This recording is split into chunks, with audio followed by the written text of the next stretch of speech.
Good morning, everybody. So take a few minutes and lead yourself through the visualization with the Buddhas and Bodhisattvas, Arhats,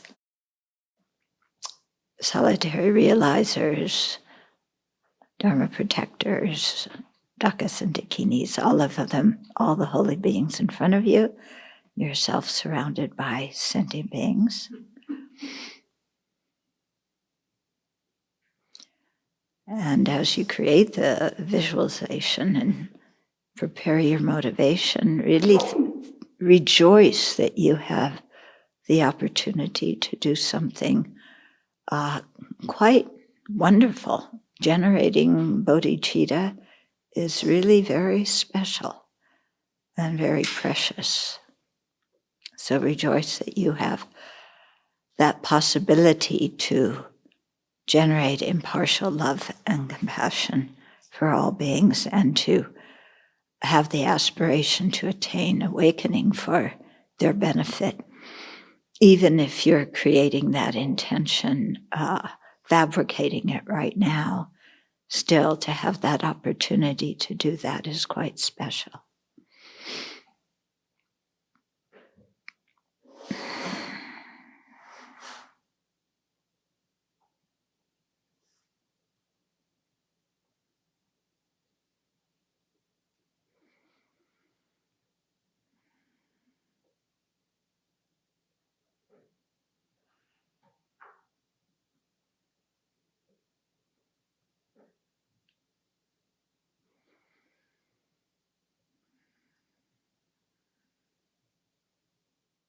So let's create our motivation. And in the process of generating impartial love and compassion for all beings, sometimes we encounter a big block in our own mind where we are very judgmental about somebody else. Or maybe somebody betrayed our trust, and all we can see when we think of that person is that one action they've done, and our heart hardens towards them.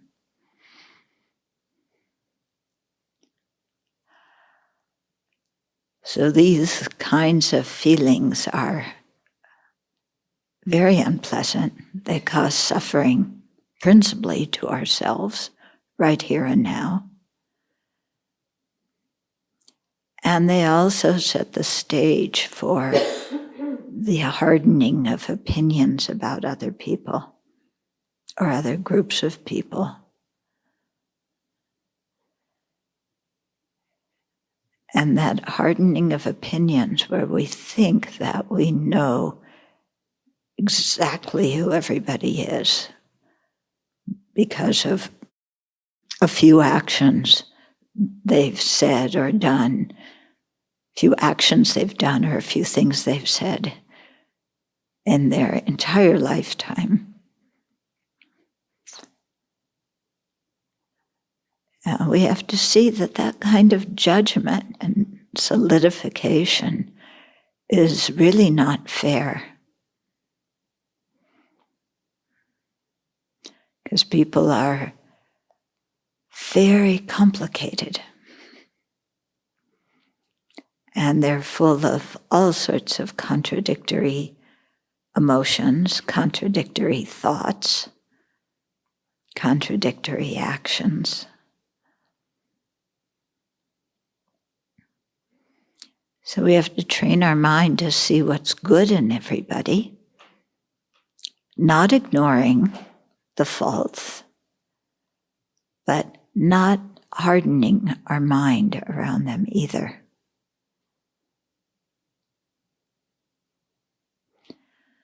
And when we can see the good in others and see their potential, then our attitude towards them and our way of relating to them changes completely.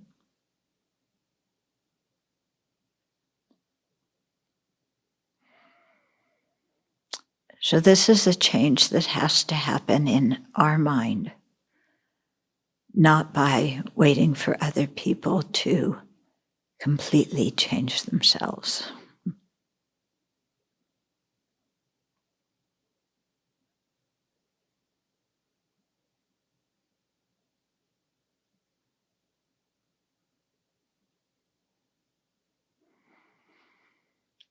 But when we can see that everybody has goodness and potential, then we can also find a way to communicate with everybody.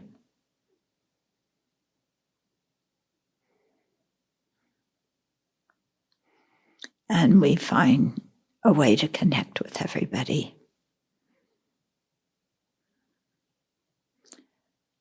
And then on that basis, it's easier to generate love and compassion impartially, and to generate the bodhicitta, wanting to attain full awakening for their benefit.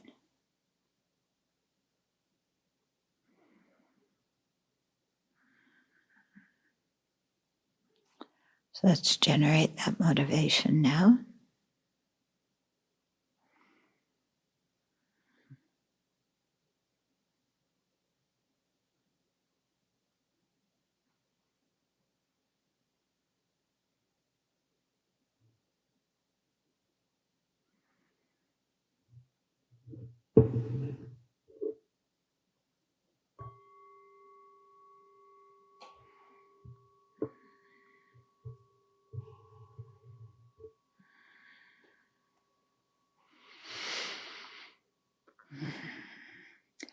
So that judgmental mind, that's a real demon.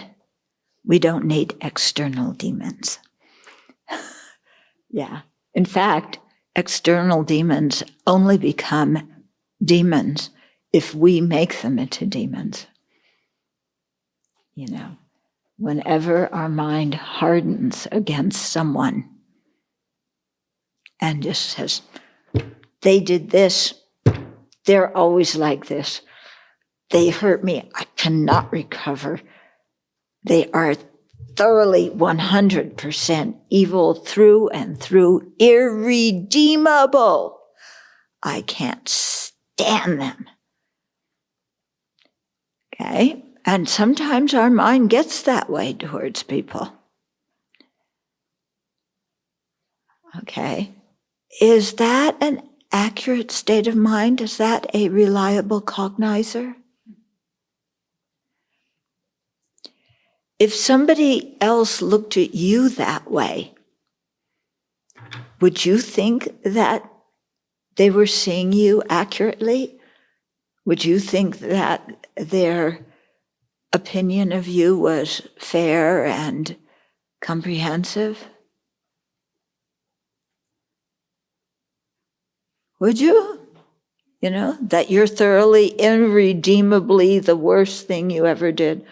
Not the worst thing you ever did, the worst thing they think you ever did, because different people have different ideas of what the worst things we did are. Okay? So no, we wouldn't. Because we know, yeah, we have faults and we have good qualities. And we have the Buddha nature, we have potential. So we've got to see all of that in other people too. If we exaggerate and make them perfect, you know, perfect means that they do everything I want them to do. Yeah. If we exaggerate and make them perfect, that's not seeing them for who they are. That's expecting them always to behave the way we want them to behave. Is that fair on our part? Hardly, is it?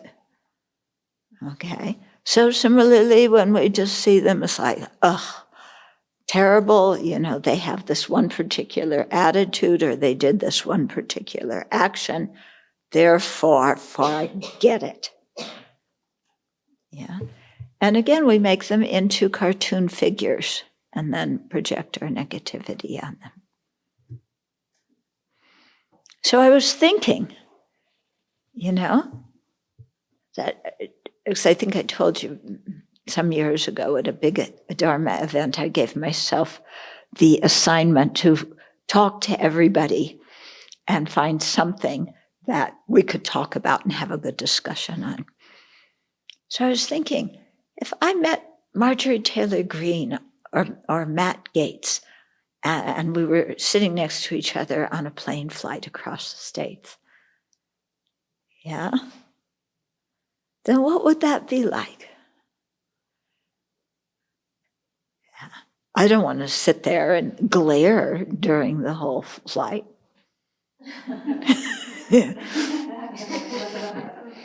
You have cooties, get away from me. No, I would really like to talk to them and not talk about politics. Talk about what they're like as a human being. Get to know them on a human level. It could be quite interesting. Yeah? Forget the political stuff. Forget what I think about them as politicians. What are they like as human beings? What do they like to do? Yeah?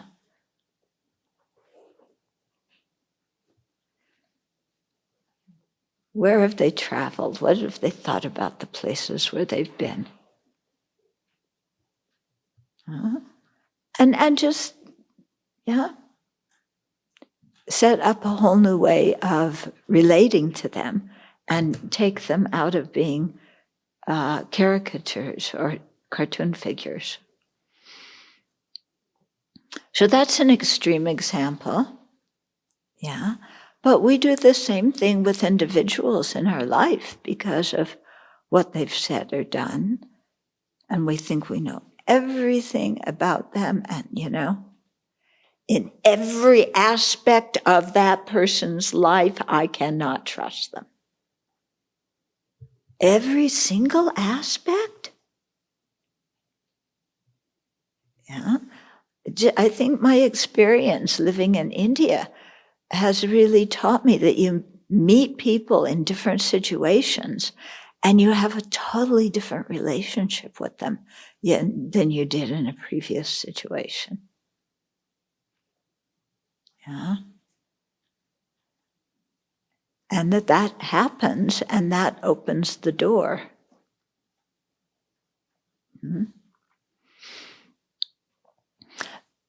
So this is actually quite important for our practice, because if we have that kind of, this person is evil and despicable and untrustable and unreliable through and through forever and ever, are we going to be able to attain an awakening if we have that view of even one sentient being?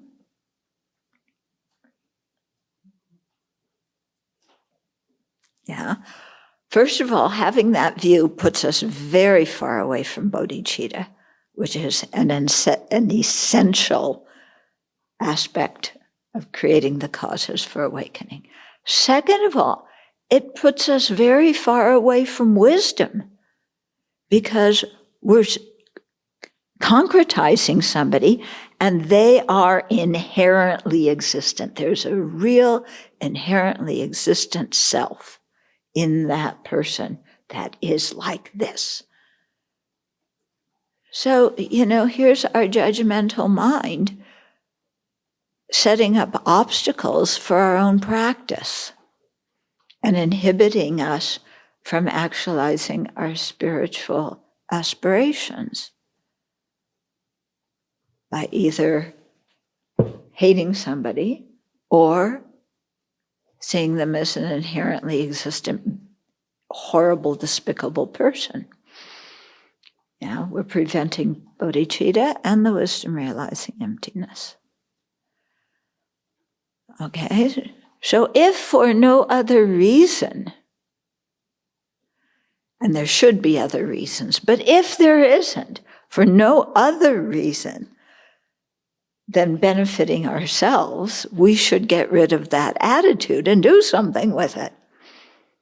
because it's blocking us from our own goals.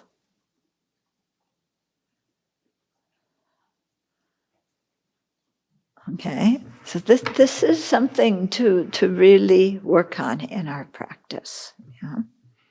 Because no matter where we go, no matter what happens, we are going to meet sentient beings who disappoint us. And we are going to meet sentient beings who betray our trust. And we are going to meet sentient beings who harm us. How do I know that? Because we're in samsara. And this is one of the grounding attributes of samsara. Okay. Why are we in samsara? Because we created the cause, not because the other person put us there, not because some external person put us there. Why are we going to experience these things? Because we created the cause. Yeah. So we're the ones to get ourselves out of this jam. And that's why the Buddha gave teachings, to help us do that. If we were incapable of changing, the Buddha would not have wasted his time teaching us. He has much better things to do. He could go lie on the beach. Yeah. But the Buddha clearly sees possibility in sentient beings. So no matter how rigid our mind might be right now, there's potential and there's possibility. So we've got to give ourselves a chance. Mm-hmm. I have two problems with that. Only two? Yeah. One is I wonder how you could advise me dealing with that. I like to come back. I like to, repair the relationship as soon as possible when something happened. I don't like to be called for a long time or something. But then, I'm in a good relationship again, but then something happens again. So like this person gets angry again or lashes out on me again. And I had even an experience where this person expressed that to me. I asked her, why are you doing it to me but not to somebody else? And she said, actually, because I know that you're always coming back to me. You're always, returning basically to kindness. And so like, I don't fear you. I'm not afraid of you. So and then I think, but if a person thinks she can harm me or he can harm me because I'm always coming back, I'm always kind of trying to make good relationship. How can I? People speak of boundaries. I don't like that, but how can I make it more so that I don't know to protect myself maybe from that? Well, you have to see here. Are you wanting to protect yourself, or are you wanting to protect that person from creating negative karma? Yeah. It's fine to protect yourself, but if you do it by saying, that person is evil, you may protect yourself, and I'm not talking to them forever and ever because they're horrible, despicable. If you have that attitude, you may protect yourself physically, but you're not protecting yourself mentally. And you still don't know if that person's going to come around or not.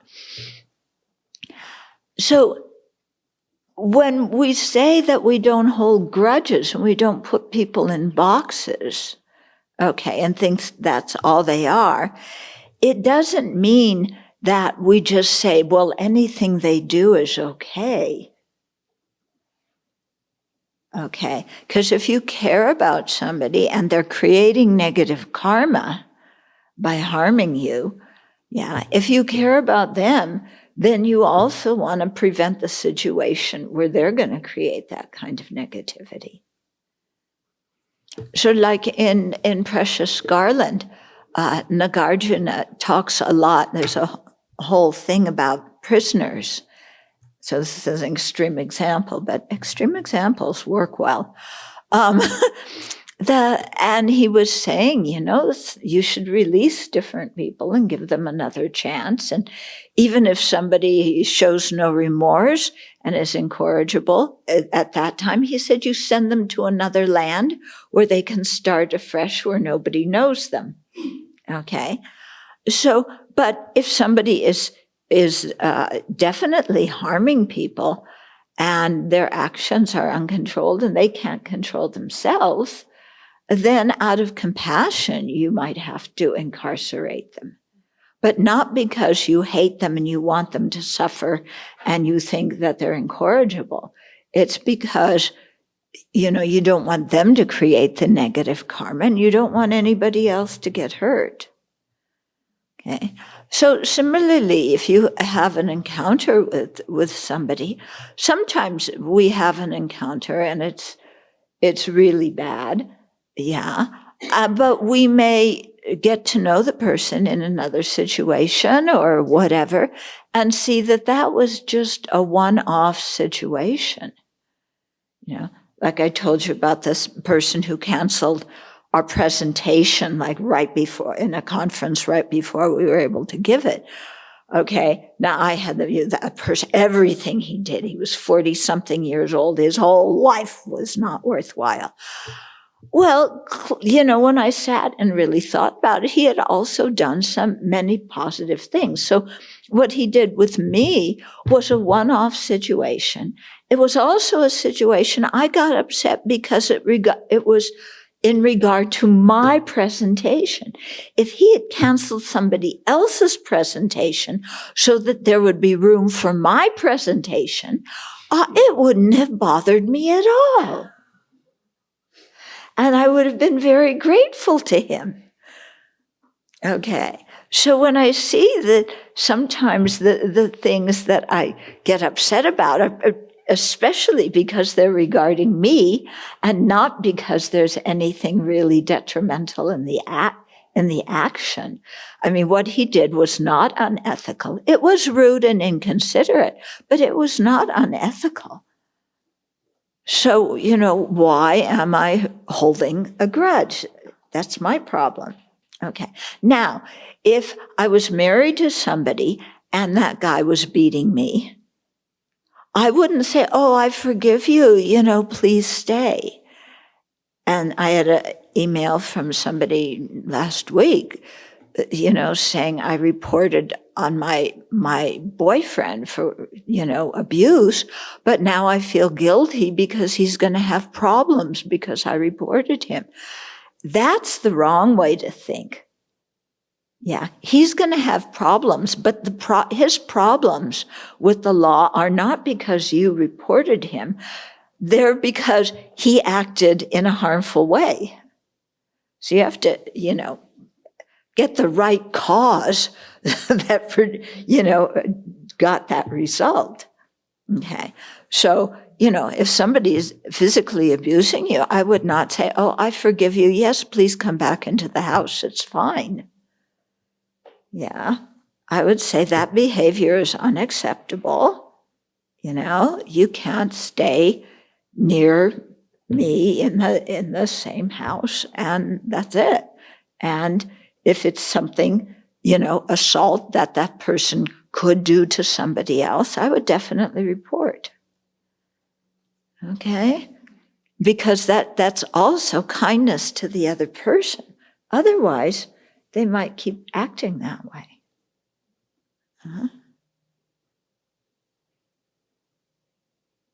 And since it's easier to speak about others than about myself. Oh, yes. yes. So what do you advise, like in competitive environments, like workplace, schools, universities, or general in life? And you want to be in good relationship, but you have a fear other people or somebody else rather competes with you, and that creates a distance, and so I don't sometimes know what to do with that, how to relate, how to make a relationship so that I feel I can fully appreciate and fully, have compassion and love. It's difficult for me. So their great sin is that they compete with you. That's their sin. Sin.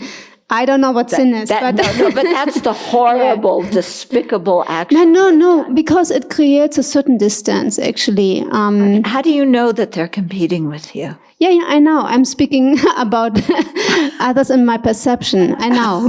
Oh, then let's talk about your perception instead of the other person. Speaking in general, in society, to keep it out of me. If somebody is competing with us, that's their problem. It's kind of a compliment in a way, that they think that you're good enough to compete with. Hmm? Yeah, I guess. Yeah. But no. There's always I guess probably I'm having attachment to a good relationship, and I'm defining a good relationship that there's nothing such as competing in between. Yeah. Yeah. And it would be so much better to have relationships like that. But sometimes it's best just to ignore it. Somebody's competing with you, let them do that. That's their business. Yeah, totally their business.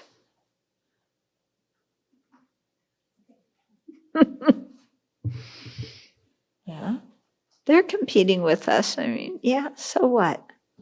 It's really their problem, isn't it? It's not our problem. And if they look better than me, well, that's good for me, because then I stop being so proud and conceited of my own position. Remember, we came across that?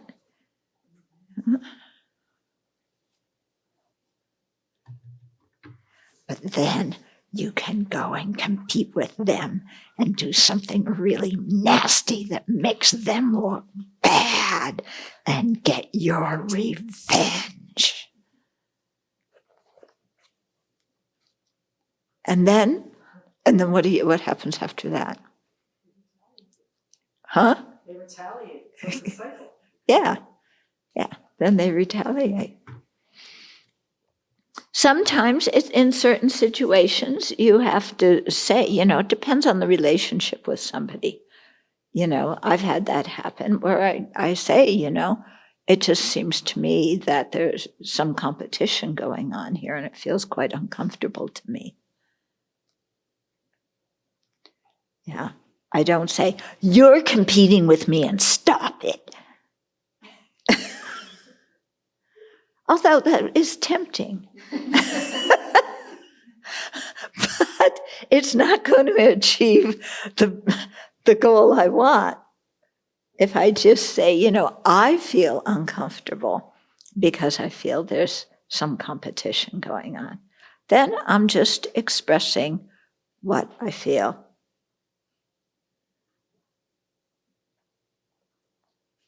Yeah.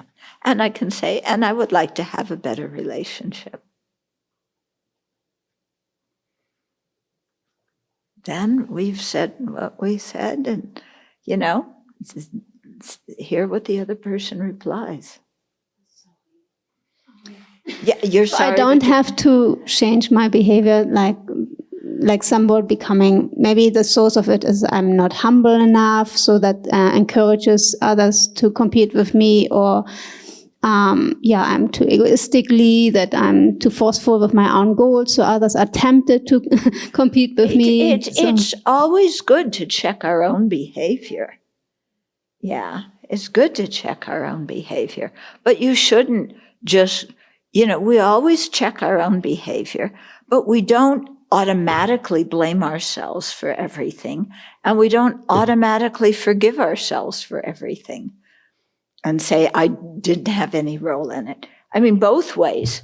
Kind of something comes up and saying, oh, yes, I'm the guilty party. I'm too conceited. I'm too this. I'm too that. I need to change, blah, blah, blah. That is just as unrealistic as, no, well, I didn't say that. Why are you competing with me? I don't want to compete with you. And blaming and getting very defensive about the whole thing. I mean, both of them are really quite unrealistic and they don't really produce the result that we want. Yeah. I was going to say the person competing with you is often in a lot of pain. I had a younger sister who was always trying to become me, and it was so sad because she's a totally different person with wonderful gifts. And there was nothing I could say to convince her of that. Mm-hmm. So you live with someone for much of your life like this, and you do your best to be loving and accepting. And at some point, they grow into their own self, I guess, and realize that they are not you, and they don't need to try and be someone else. But in the meantime, it's awkward, painful, sad. And I just had to love her as much as I could. Yeah. And myself. I couldn't change myself to the situation. Yeah, you weren't going to go around and make yourself bad in order to make her feel better. But, Okay. So let's see if we can finish chapter 5 today. Okay. So we were on verse 101. But let's go back to 100, because this is an important verse.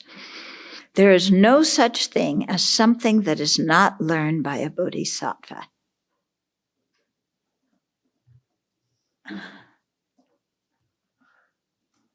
You mean I have to learn how the well works?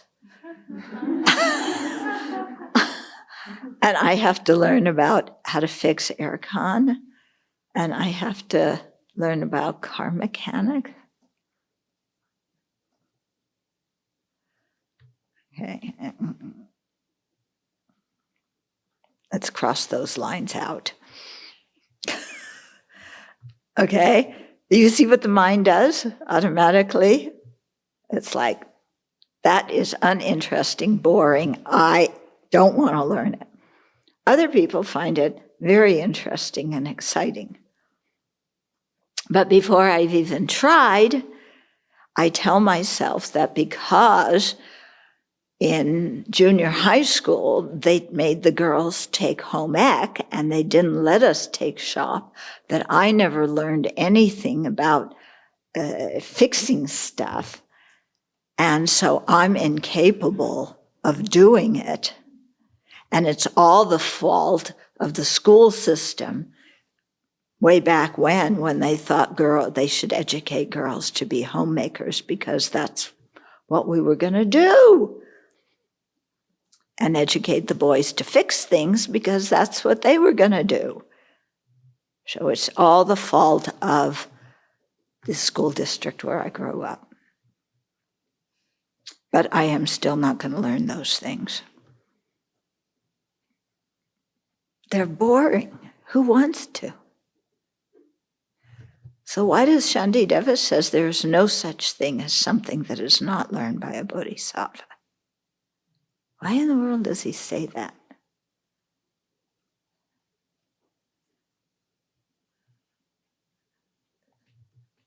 Yeah, that's something to ask ourselves. Why does he say that? Well, my guess is why he says that is because if you're one of the first steps in benefiting people, and the ultimate way to benefit people is by teaching them the Dharma. But in order to get that far where somebody is going to be interested in learning the Dharma and where they're going to feel a personal connection with you so you can do that, you have to establish a friendly basis. Yeah. When we talk about the 4 ways of assembling disciples, which is part of the Bodhisattva practice, the first one is being generous. In other words, giving things, and that's a way of making a connection with somebody. Yeah. With some people, the way to make the connection is not by giving them a peanut butter and jelly sandwich. It's by joining in the activity that they are doing, or at least expressing interest in the activity that they're doing. Okay? Because if we want to be bodhisattvas, we have to learn to feel comfortable with all sorts of different people. So if we grew up in a certain kind of community, if you grew up in the suburbs that were all kind of homogeneous, a homogeneous community, then maybe you just feel more comfortable who grew up, you grew up with people like that and you feel more comfortable with them. But are you going to be a bodhisattva who only works for the benefit of people who grew up in a homogeneous community in the suburbs? Yeah, that's really limiting your ability to connect with sentient beings. If you feel, well, I grew up, in a rural area and people went hunting and fishing and that's what we did and we all have guns and it's just the way the culture is where I grew up and I feel completely comfortable around people with guns, then are you going to be a bodhisattva that only communicates with people who are hunters and fishers and carry guns? How are you going to benefit all sentient beings? So we have to, if not learn everything, at least show some interest in it. Yeah. And appreciate people who do those things, because even if we don't know how, even if we're not interested, our life depends on those people. Like I told you about the guy who was repairing our septic system at the beginning. Yeah. We were totally dependent on this man. Even though, he's somebody who told me that he told the sheriff to get off his property, otherwise he would take out his gun on the sheriff.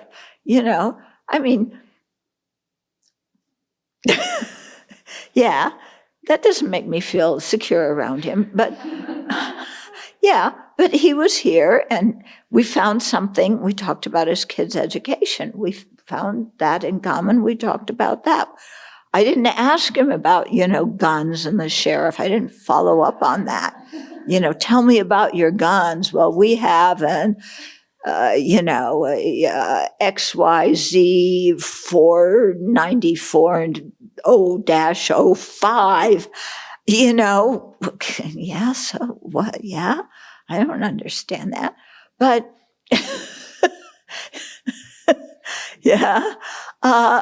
but okay, that's who he is, and we can talk about septic fields, and we can talk about education, and so we open doors to be able to communicate with people. Yeah, that's what I find so sad about the divisions in the country right now, is that people don't seem so interested in learning about people who are different than them, where actually it can be very interesting to learn about people who are different from us. Okay, so there's no such thing as something that is not learned by a bodhisattva. Thus, if I am skilled in living in this way, nothing will be non-meritorious.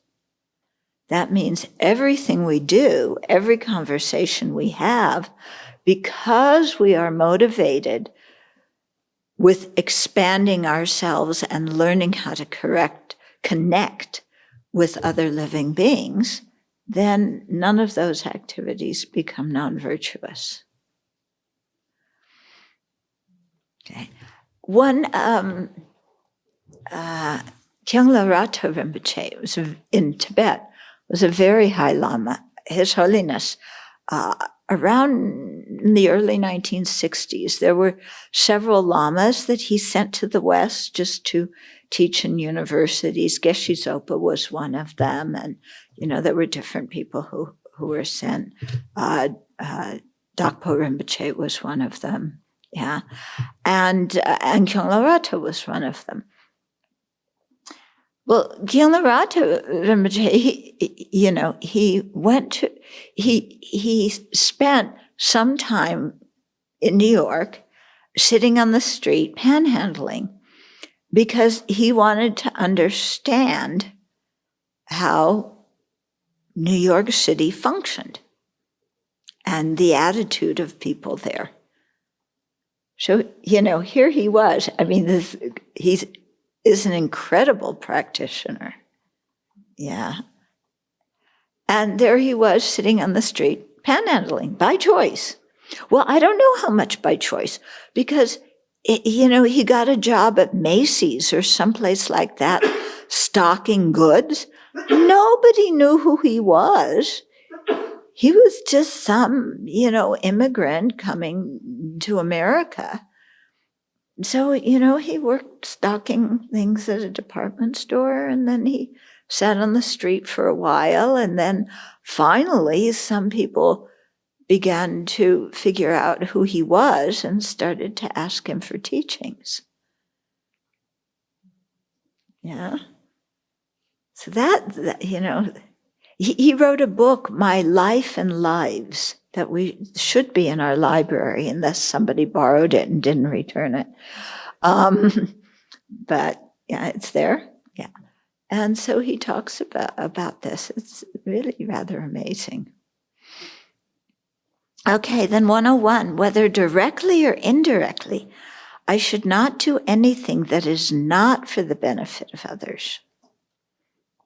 Okay, so directly or indirectly, we should always try to do what is beneficial for others and not do things that are solely self-concerned. Okay, we are not perfect. Of course, we're going to do a lot of things that are self-concerned. But he gives us this instruction so that we try and we become aware of how self-centered we are, so that at least we try, and slowly we can start to combat that incredibly entrenched self-centeredness. Solely for the sake of sentient beings, I should dedicate everything towards awakening. Okay, so even why do I want to progress spiritually? Not so I can be a Buddha. Yeah, they're going to put me in New York Times. Thubten Chodron attains Buddhahood, so that I can be famous, and then I'll have a lot of groupies. Yeah, all those butterflies and ants and turkey chicks, they're going to follow me around, whatever it is, okay? So we don't want to gain spiritual realization so we can be seen as some kind of big, important person who can do magical powers. We meet those people. I don't know if you have, but I've met people like that. That's not why we're learning the Dharma. Okay. So solely for the sake of sentient beings, I should dedicate everything towards awakening. So that involves being humble. Okay. There's no such thing as a conceited bodhisattva. Yeah. Verse 102, never, even at the cost of my life, should I forsake a spiritual friend who is wise in the meaning of the great vehicle and who is a great bodhisattva practitioner. Okay, so this is telling us that we need to rely on our spiritual teachers. Okay, so even at the cost of our life, we shouldn't forsake a spiritual friend who is wise in the meaning of the great vehicle and who is a great bodhisattva practitioner. It's not saying I should never forsake a spiritual friend who is charlatananda, okay? who in my naivety and innocence, I followed around until I figured things out. It's not saying that, okay? But sometimes we get angry at our spiritual friends, our spiritual teachers, yeah? And we can get really, really mad at them. You know, why are they telling me to do this? Why are they acting this way?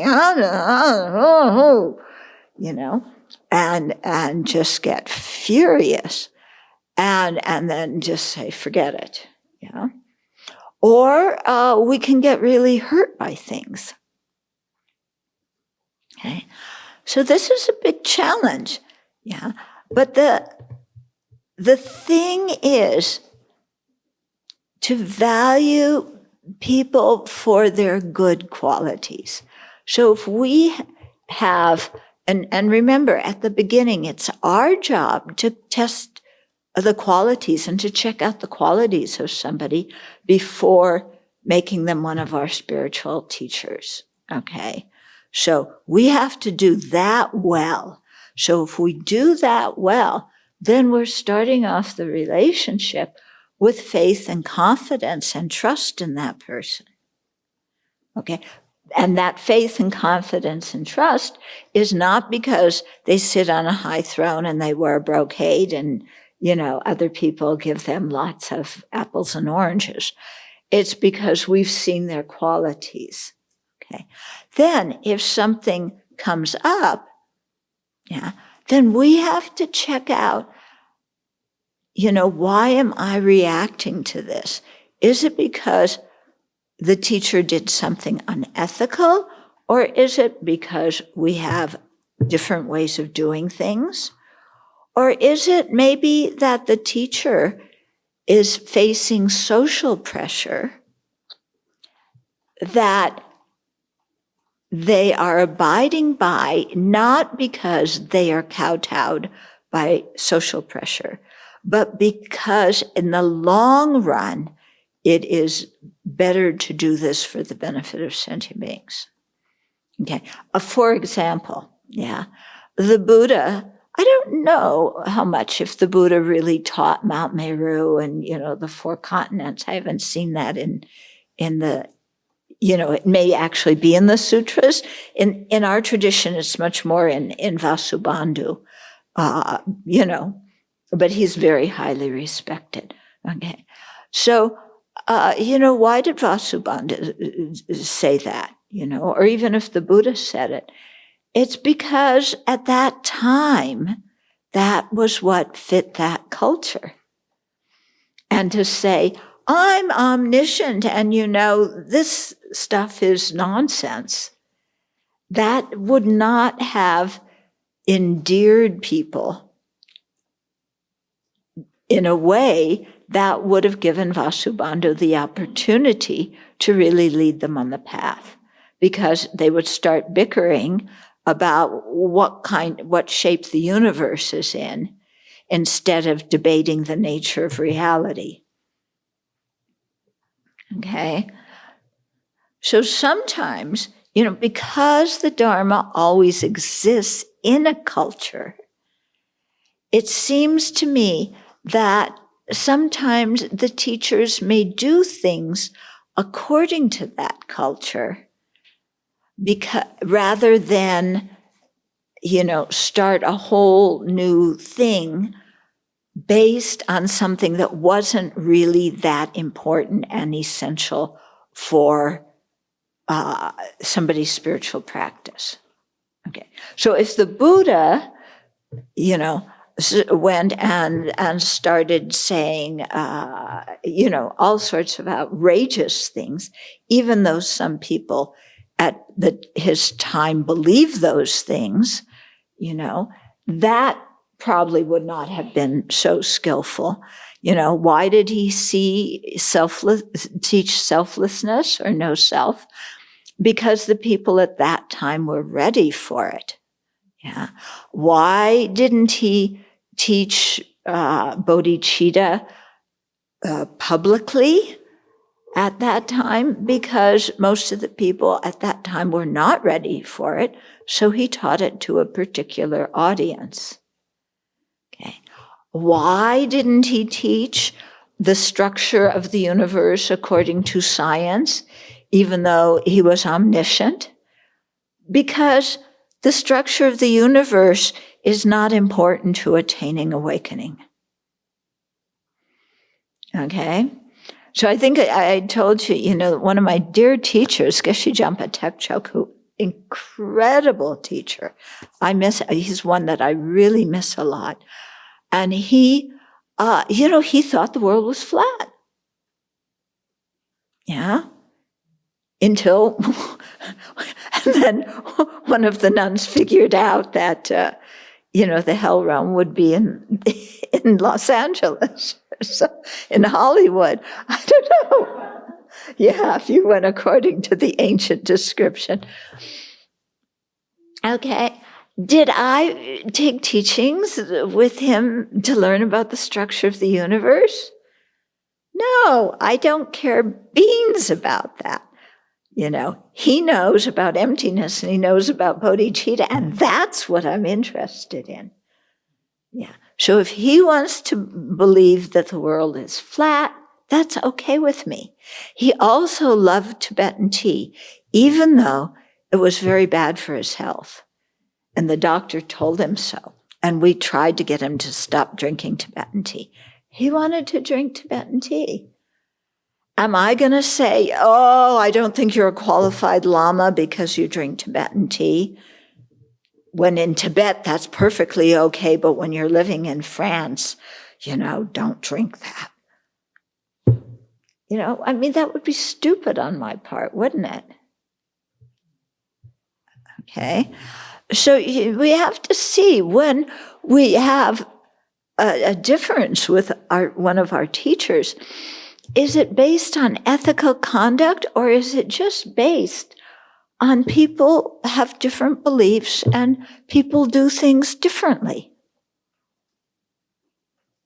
Yeah. One of my teachers starts teaching. He'll schedule a teaching for 7 PM. He'll start teaching at 11. It'll go to 4 AM.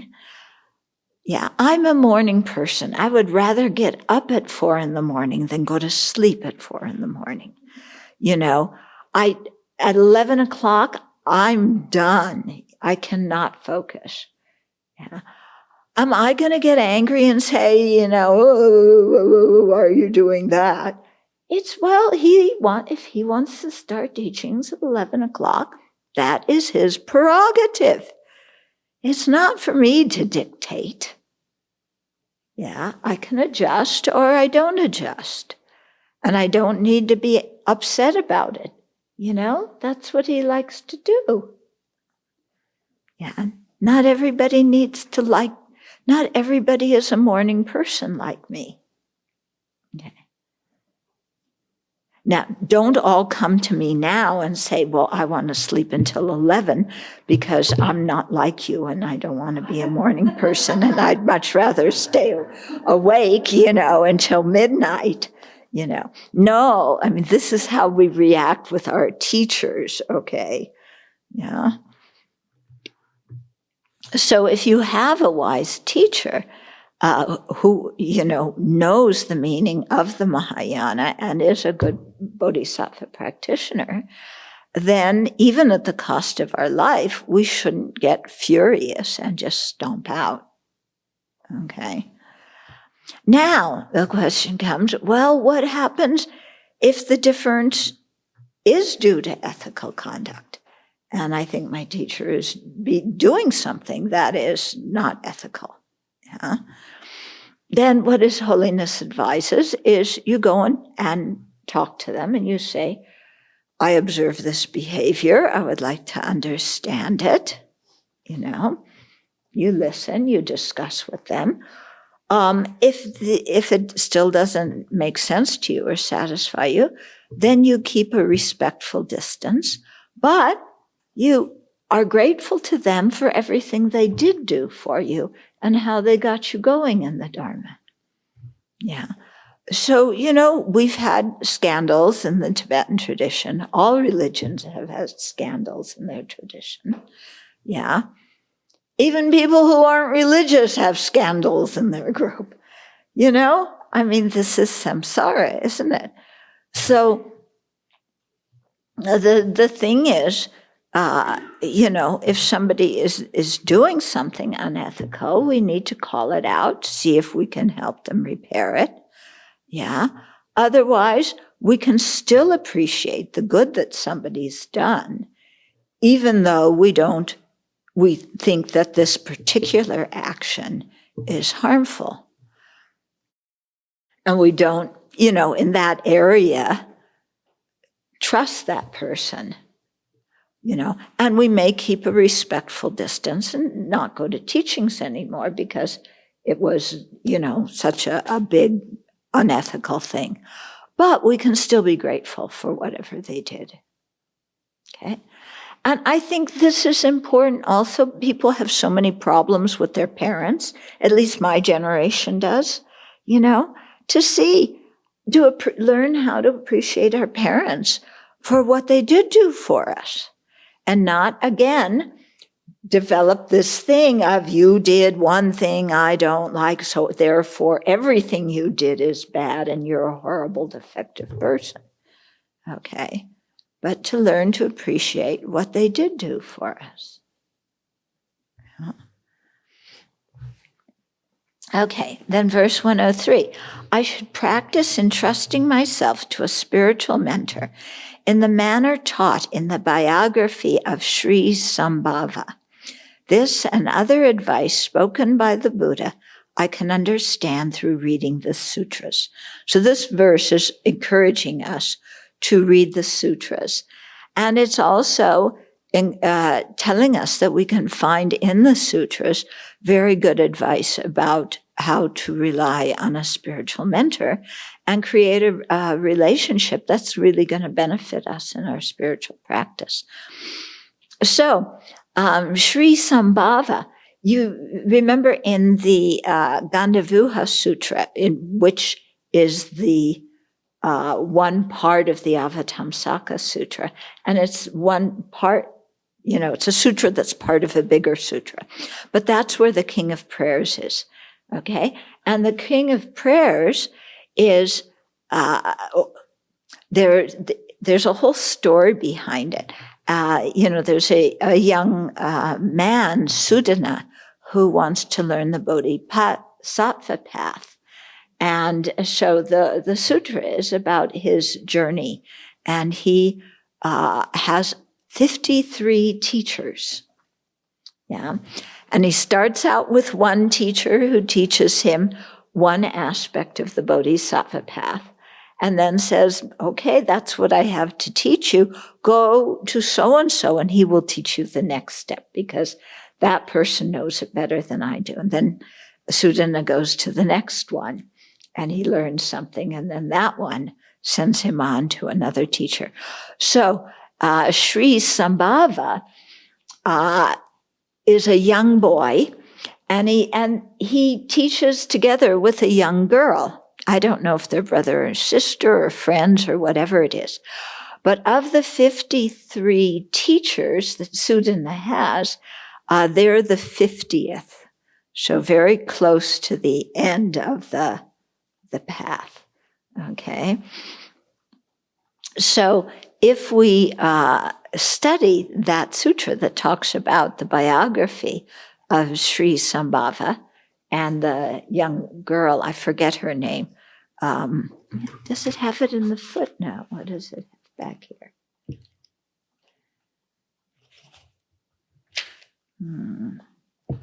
Okay. The biography of Sri Sambhava included in the Gandhavuha Sutra. Then there's a quote here. Okay, so this is what Shantideva was referring to. One should honor and respect the spiritual friend with a mind like the earth, which does not become discouraged, although it bears all burdens. Like a diamond indestructible in its intention. Like a mighty fence which cannot be breached by any sufferings. Like a slave who does not complain in having to undertake all tasks. Okay, like a sweeper having relinquished all self-importance.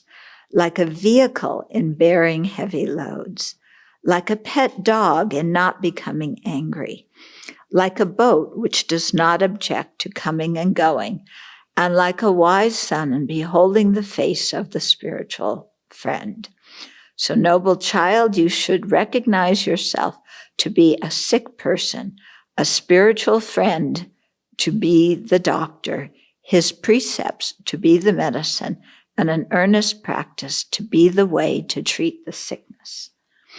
Okay, so that last bit about the analogy to sick and doctor and so forth, this is the sutra source of it. Okay, now this other thing, you should be like a slave who does not complain in having to undertake all tasks.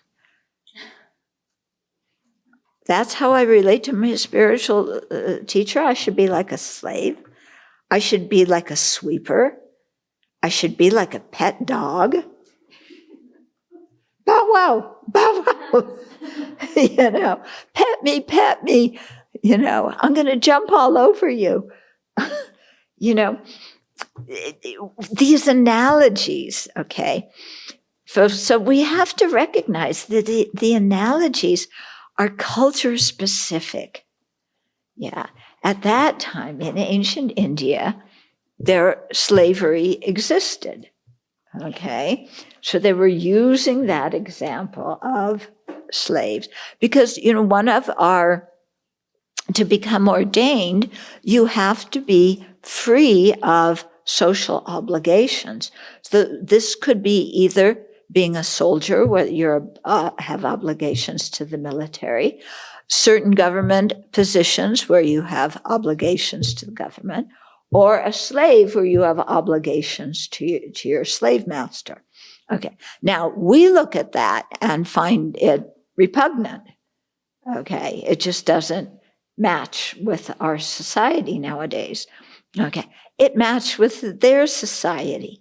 It doesn't mean all of Buddhism is wrong because somebody used this analogy. Yeah, it's just according to that society. It doesn't mean we need to have that attitude and think, okay, I'm going to act like a pet dog. Yeah, I am a pet dog. Like a pet dog and not becoming angry. Oh, you're not petting me. I need some pets. You're not feeding me. I'm not going to get angry. Oh, wag my tail. Will you like me some more, please? Okay. What is the purpose of saying like that? Well, a pet dog doesn't get angry at their master because they know the master cares about them. And if the master, has to discipline them at one time, it's because you're tearing up the house. You're a puppy and you're running around tearing everything up, being totally obnoxious. So your owner needs to discipline you. So, sometimes as disciples, we are like that. We're running around, tearing everything up, being totally obnoxious. Now, I know that none of you are like that. Yeah. And so all of these instructions don't apply to anybody here because we are all perfect, always considerate, always obliging, always polite disciples. Yes. Yeah. So he's saying this for other people.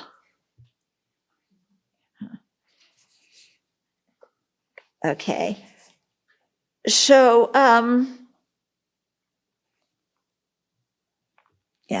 maybe it's using extreme examples, but it's trying to get across to us, okay, to be like a slave who does not complain in having to undertake all tasks.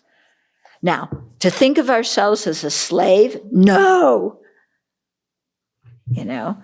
Now, to think of ourselves as not complaining in having to undertake all tasks, that sounds like a good disciple. But I reserve the right to complain. If I don't like the task you're giving me, I am going to complain. It is my right, and I'm going to file a suit with the government that you're not being an appropriate spiritual mentor by making me do the dishes when I'm not on the road to do the dishes that day. Okay, so do you see what the analogy is getting at? Okay, like a sweeper, a sweeper. Okay, having relinquished all self-importance. Oh, that sounds good. Yes, I want to be a very humble person. I want to be humble. I want to be the most humble so that I am special in being the most humble disciple. Yes. I have no self-importance at all. Yeah. But be sure that when you're praising people, you point me out, and don't you dare point out another disciple that I'm competing with. Because then I'll think that you've abandoned me. So it's not me abandoning you as my teacher. It's you abandoning me because you're not praising me in front of a group of people. When I'm the one who assumed this responsibility and did all the work. Okay, so, you have to look at the behaviors that are being prescribed here and seeing if it doesn't mean that you're a sweeper and you have to go around and sweep the floor in front of every step that your teacher takes. Although if you really want to, you could mow the weeds on, between here and my cabin. But, yeah. Oh, everybody went, me mow the weeds? No way. Ooh. Okay. So, check up your attitude. We have to check up the attitudes that are being described here. Okay. So, this and other advice spoken by the Buddha, I can understand through reading the sutras. So, it's encouraging us to read the sutras. Yeah. Okay, then 104, also about studying the sutras. I should read the sutras because it is from them that the practices appear. To begin with, I should look at the sutra of Akashagarbha. So Akashagarbha, we know him, don't we? Yeah? How do we know Akashagarbha?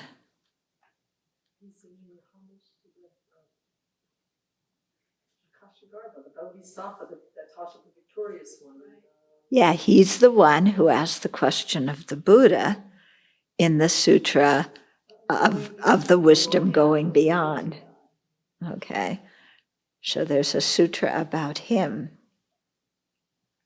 Yeah, so we should look it up. Okay. I did at one point, and then this morning I couldn't find these references. Okay. So again, referring us to the sutras. And you have to remember, when you read things, that they're written in a certain cultural context, and don't get all upset because of that thing, Then 105, in addition, I should definitely read the Compendium of All Practices again and again, because what is to be constantly practiced is very well and extensively shown in there. Okay, so here the footnote tells us that's the Siksha Samuccaya, written by Shantideva. Okay, he only did 2 texts, Bodhisattva and Siksha Samuccaya. Okay, so here it says this is a text from various Mahayana sutras by Shantideva himself, as a complementary volume to the Bodhicharyavatara. And it's been translated into English by a friend of Geshe Dadul. Yeah. So I have one copy in my room. I don't know do we have a copy in the library too? Okay, good. Yeah. So yeah, Shantideva went through and drew out certain quotations from different sutras and compiled them into this text, because then it's kind of like cliff notes. He's giving us the really important stuff in the sutras. And then 105, okay, that's what we just read. Then 106, I should also sometimes look at the condensed compendium of all sutras, and I should make an effort to study the works by the same two titles composed by the exalted Nagarjuna. So I think there might be also a Shiksha Samuccaya composed by Nagarjuna. I'm not sure, but I have something is, wriggling back there. But Nagarjuna did write the Sutra Samuccaya, the compendium of all sutras. Okay, and so there too, he's probably taking out quotations from specific sutras that he thinks are really important for us. Shall we finish the chapter? 107, I should do whatever is not forbidden in those works. And when I see a practice there, I should impeccably put it into action in order to guard the minds of worldly people.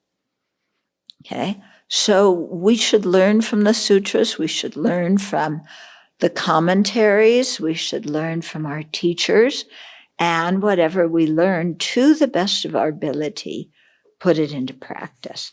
We shouldn't beat ourselves up if it's too advanced of a practice that we're not capable of doing right now.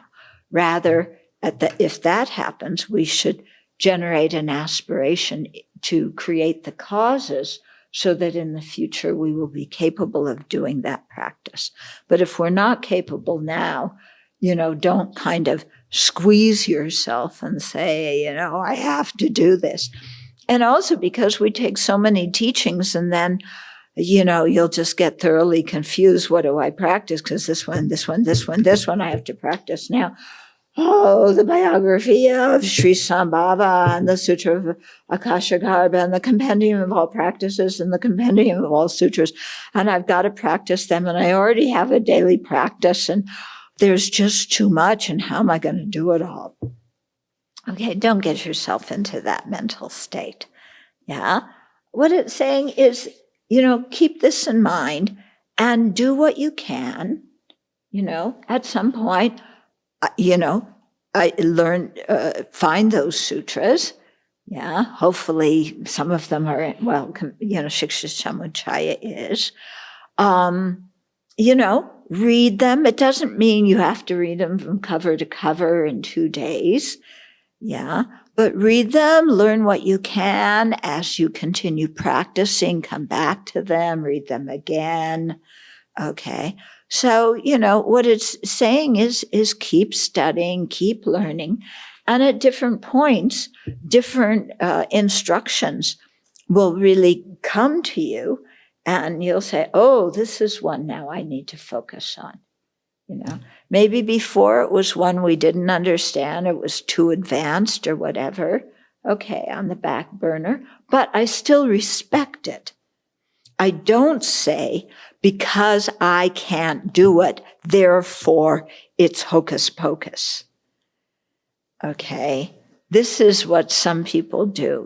They don't want to do it or they can't do it, so therefore the Buddha did not say that. Okay, we don't do that. We can look and say, wow, that is incredible. I mean, when we read about what the Bodhisattvas practice, some of it is totally amazing. Yeah, we're not in any shape to do that right now, but I can respect that and revere that and honor it and honor the people who can do that practice and aspire to be able to do it myself in the future. I don't just say, well, that sounds too hard and I'm not interested, so the Buddha didn't teach it. That is what they call abandoning the Dharma. Okay. The defining characteristic of guarding alertness, or introspective awareness, in brief, is only this: to examine again and again the condition of my body and mind. And that's what introspective awareness does. It monitors our body, speech, and mind. What am I doing? Yeah. Is it something virtuous? Is it something beneficial? Or am I, out on a limb somewhere with some chipmunk? Yeah. Actually, the chipmunk would not be so foolish to be out on a limb. They know it's much safer to be closer to the trunk. Yeah. But we like to get ourselves out on the limb and wave a flag or two. And then 109, therefore, I shall put this way of life into actual practice, for what can be achieved by merely talking about it? This is a good question. Okay? Some of us love talking. Some of us love being inspired by listening to other people talk. But to practice ourselves, that means I have to exert some effort. And I'll do that, but right now I need to take a nap. And after that, I have to have lunch. And then after that, I have to go to the gym. And after that, I have to go to the bank. And then after that, I'll read the verse again. Okay? Therefore, I shall put this way of life into actual practice, for what can be achieved by merely talking about it? Will the sick receive benefit merely by reading the medical texts? That's a good analogy, isn't it? Yeah, you're sick, so you read the medical text. You can tell somebody all about what ails you. What you should eat, what you should not eat, what you should do, what you should not do. Yeah, do you follow any of the instructions? No! It's too inconvenient, and it doesn't meet with what I feel like doing. But I can tell you all about it. So it reminds me of Pelden Gyatso's book when he was talking about after he was arrested by the Chinese communists and, put in prison. He heard, or he overheard, some of the Chinese communist officials interviewing one geshe. And as we know, geshes are, have a very good education. They have to pass different exams and so on and so forth. And the official was, threatening the geshe. And the geshe just broke down sobbing. And Pelden Gyatso was going, this is the difference between somebody who studied and somebody who practiced. Yeah, because somebody who was able to put it into practice is very aware of impermanence and would not get upset. Yeah. So it makes me think of that. And, someday I'm going to get caught in that thing too. I know all about it and how to talk about it, and reality is going to smack me in the face and practice that. Yeah, I've been aspiring to practice it. It sounds so good, but right now I'm suffering, and so please kiss me and make it all go away. You know how your mom used to kiss you when you got, mwah, mwah, mwah. You know, you yeah, didn't your mom kiss you when you got injured? No. My mom used to kiss the wound, you know. unless she was telling me, why in the world did you do that? I've told you 1,000 times not to do that, and then you go do it, and look what happens to you.